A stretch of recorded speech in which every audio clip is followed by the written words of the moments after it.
how did the project come about? How did you develop the story, and in particular the character of David?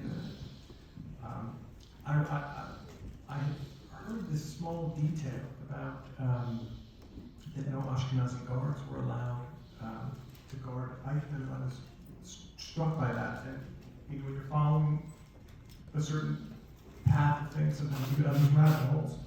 And it opened up into several other things, and one was the detail about the one time in this crematorium for the body, and I went further into that. I thought there's something here that I got very excited about. And I did a little bit more research on my own and started formulating kind of a fictional version of a Yannick movie. You know, Yannick who goes to operate the oven at the end. And I put together a sort of research trip to Israel, and Noah Friedman, who's one of our associate producers, helped me do that. And in the process, she found this claim, David, the young boy's claim that he had worked at this factory. So we put together a series of sort of documentary interviews that at one point I thought we might use in the film, sort of like a red structure or something where we could, you know, talk to the people who actually lived through the thing. But and in gathering these testimonies and talking to these people about their experience, sort of at the periphery of this event, I realized I really couldn't do this alone, and it would be closer to truth, or the truths that they were telling us individually. And that's when I met Tom Cheval. It became a process of trying to find a writer to write it with. And Tom Cheval is a great director, and a critic and a teacher there. Ariel Schweitzer put us together, and we hit it off right away. And Tom came to New York, and we talked beforehand and exchanged notes and things, and were able to make a script together. And the cast is really marvelous. Maybe you can start by telling us a little bit about how you found the young man who played David. But that was the biggest thing before we started in the preparation of the movie. I really felt, when we would talk about this a lot in the office, was if we don't have a David, we won't have a movie. And so Hila Yuval, our casting director, sort of much farther afield, and started searching all over the country, for children that weren't necessarily actors, and she found Noah. And his first audition was, he had such an alive and genuine sort of emotional quality, and we dug into that. And so the actor who plays the teacher in the film, in the classroom, Rotem Kanan, who you may have seen in some things, is a great actor, is also a great acting teacher. Noam at the time didn't speak very much English, and so we developed a kind of an acting department that was really beneficial, and Rotem has such a gentle manner, but is also so direct and could kind of communicate with Noam, that we developed this sort of thing together where by the end of actually filming, so they worked often on a lot, and we would talk, and then when we were on set, really the communication was much more between Rotem and Noam than me and Noam. And what was it like to shoot the film in Israel and to have a Hebrew language script? Well, very, very, very difficult. I mean, obviously, people here who make movies understand, just making a movie, very, very difficult. Making a movie in a place you're very unaccustomed to, difficult. In a language you don't speak, really, very difficult. I mean, so the list of difficulties was very long, but originally we were writing it, I wasn't thinking of it as a Hebrew language movie. Tom felt very confident that it should be in Hebrew, and we would talk about it a lot. And I understood exactly what he meant, and I kind of wanted to do it. I didn't necessarily fully trust myself, but then in the process, it's a very low-budgeted movie, and you start to think, well, now we're going to do this movie in English. There are all these variables, and what I understood was the big variable would be me in a Hebrew language movie, and I think that's where the part as a movie watcher, a movie lover or something, we see lots of these movies in these other languages, and we seem to know, which ones we love or which ones we don't connect with. let's go for it. And so in the process, it revealed itself. It's also the scripts are sort of ultimately programmatic. Into you're doing things over and over again. At a certain point, even if your understanding of the language isn't that good, you know that scene, and that was really helpful. That's what I was able. If it were any other thing, it would be too difficult probably for me. But in this case, it worked. Okay, we can. I have more questions, but we can take some from the audience. We have people with microphones, so if you raise your hand, I'll call on you, and a mic will come your way. Oh, okay. To start, right here in the front row. So I had two quick questions. Firstly, why did you choose the character of David, who was an Arab speaker? Is there a reason you chose an Arab speaker for that? That's number one. Second question is, when the group went to Poland in 1961, I would imagine that was during, well, I know that it was during the communist period. It must have been very difficult for groups to go to Poland at that time, or for anyone to go to Poland. So from a historical perspective, I'm wondering how realistic that was for a group at that time to visit Poland. We talked to people. People had gone. The first groups had gone around this time apparently, and so they must have been letting people in. As for David, so David's coming to the country with his family from Libya. So his father's obviously not integrated quite as fast as he is, but he's born as an Arabic speaker. So he comes to this country. He's integrating much faster. But as far as speaking Arab, he's from Libya. No, well, why did you choose an Arab? Specifically, it was obviously a choice to choose a character who spoke Arabic for that particular role. Because that's what the character does, exactly. The character speaks Arabic. Oh, right here, question in the third row. I'm just wondering if you ever considered not casting an actor in the role of Eichmann. In other words, just kind of keeping him off screen, or hovering just off screen, even in the scenes in which the scenes in which Eichmann actually participates.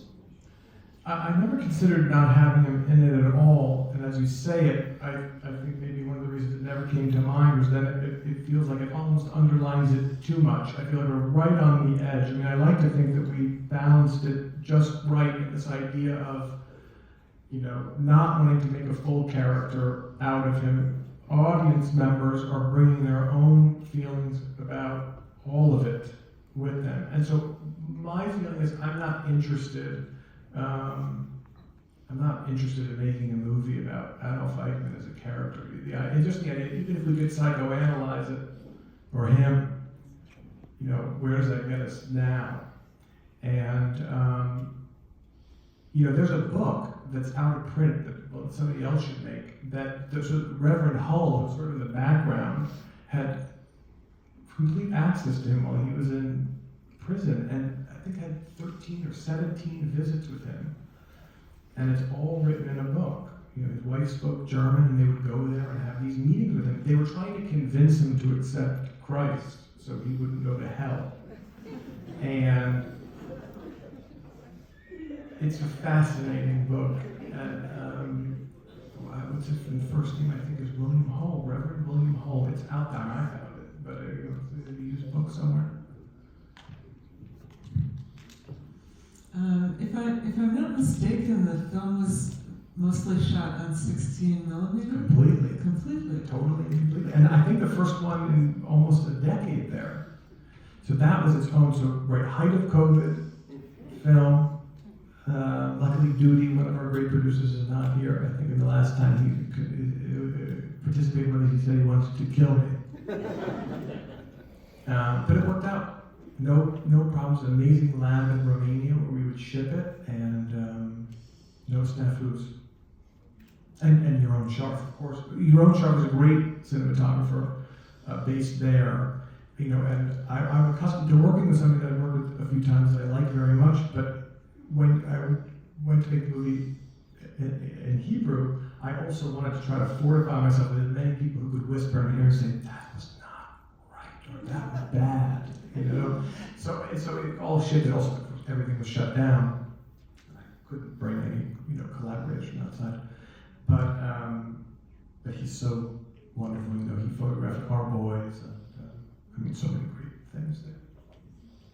Yeah, the look and feel of the film is so special. It's very evocative, and the settings are interesting. Can you tell us a little bit about the factory? Yes, the factory and the prison, I think, are now gone. Things move very fast there. Life moves very fast there, and certainly construction. So the factory is in the Old Carmel Winery in Rishon LeZion. And we thought it was going to be torn down when we first got shut down, and they kept it for us, but they sent me videos a month or two after we left. It was all torn down. The fact it's something we built inside of a shell of a place, that's a set, a great set by 8 times 11. And I think you shot some in Ukraine, is that correct? We did. We shot a very little bit in Ukraine. We were there for a few days. Of course, having no idea anything like this would happen. I'm in touch with a couple of the crew members from there, both of whom are actually, thankfully, not there. What's to say? All the way in the back. It'll be easier for us to hear if you wait 1 second for the mic. The part about the crematorium, is that a true story? Oh, yes. So, true is always tricky with these kinds of things. It's not something that I suppose we would, qualify for the kind of movie that could say inspired by true events or one of those things. And there's some disclaimer at the end. But we decided, let's change the names and not be held to those sorts of things. We're going off of individual testimony, basically. This is my story, this is what happened. And then you're making choices within that. So I'm not a journalist and I'm not a historian, and I don't feel bound to those kinds of things as I don't think narrative filmmakers have to be.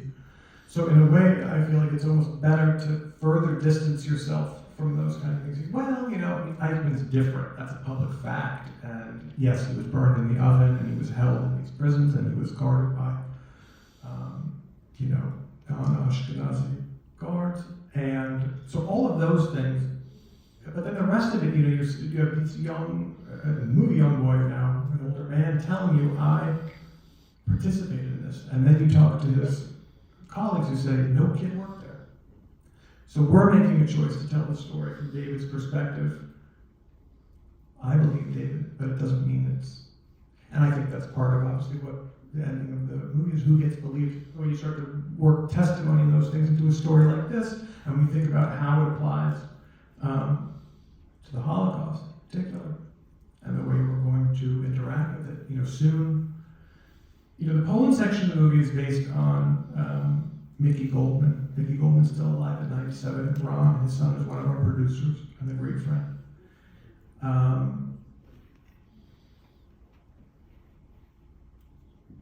Even with Mickey, you want to have the ability, in a way that's the Mickey and Ava story. Ava was his wife, and they're still together. And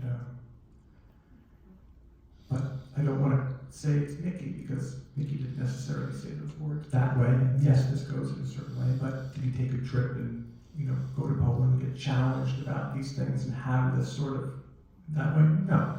Yeah, but these things have happened in various ways.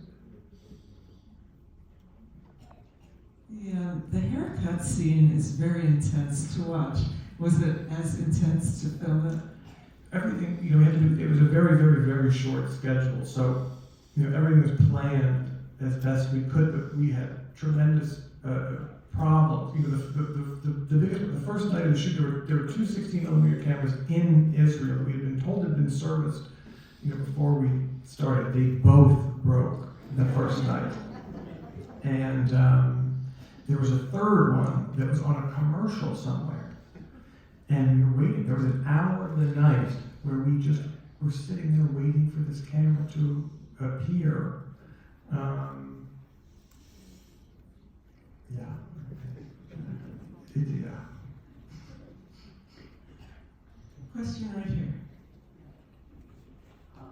First, as a child of a Holocaust survivor whose grandparents and aunt died in Auschwitz and I have survived, this is the most cathartic Holocaust film I've ever seen. Wow. Thank you so much. Thank you for This is saying so that.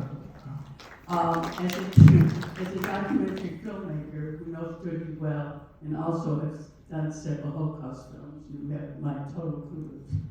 My question is, there's so many questions I have, is do you speak a fluent Hebrew? No.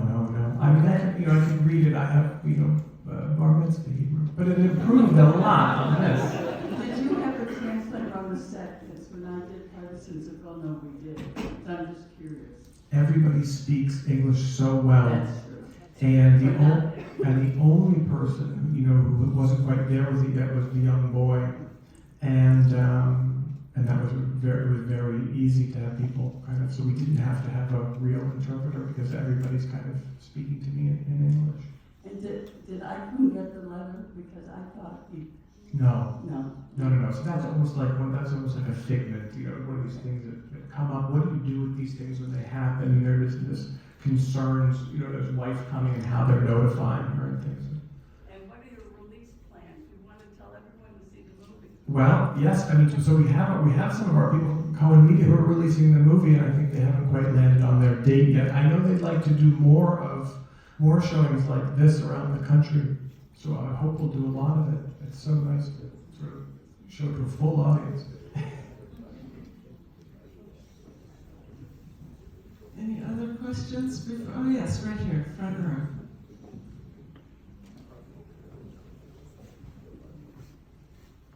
Hi, well, first of all, everybody, sorry about this.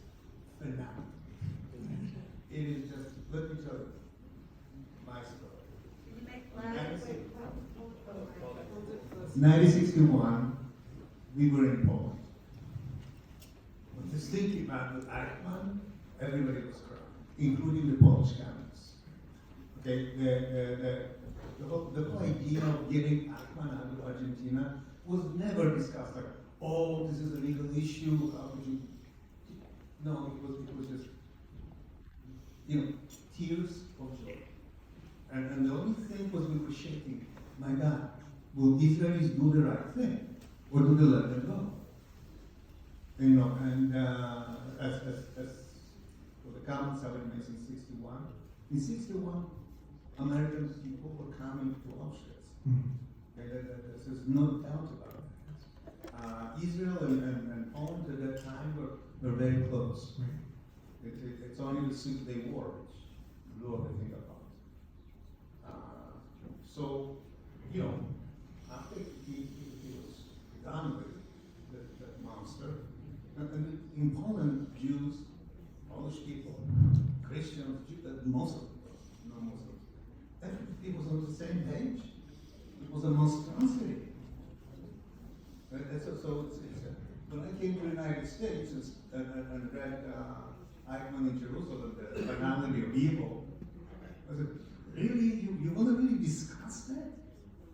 And this is the big discussion. I mean, Hannah Arendt ends up in hot water, and it's some of the finality of evil interpreters. Jews were actually part of the Holocaust, Tappers and the Judenrat, etc. And it became like a very messy story. And so when I came today, I said, okay, let's see what this kid can add to it. And it did. Fabulous. It's a completely new dimension. It's a new dimension that is going to take me another 5 years to figure out what you did. but it was phenomenal. This father and son exchanging shoes because to present the kid better. It's a cinematic class. It's fun. Of course, he spoke out. He was 2 years from Reade. Of course, we speak Polish 2 years after this.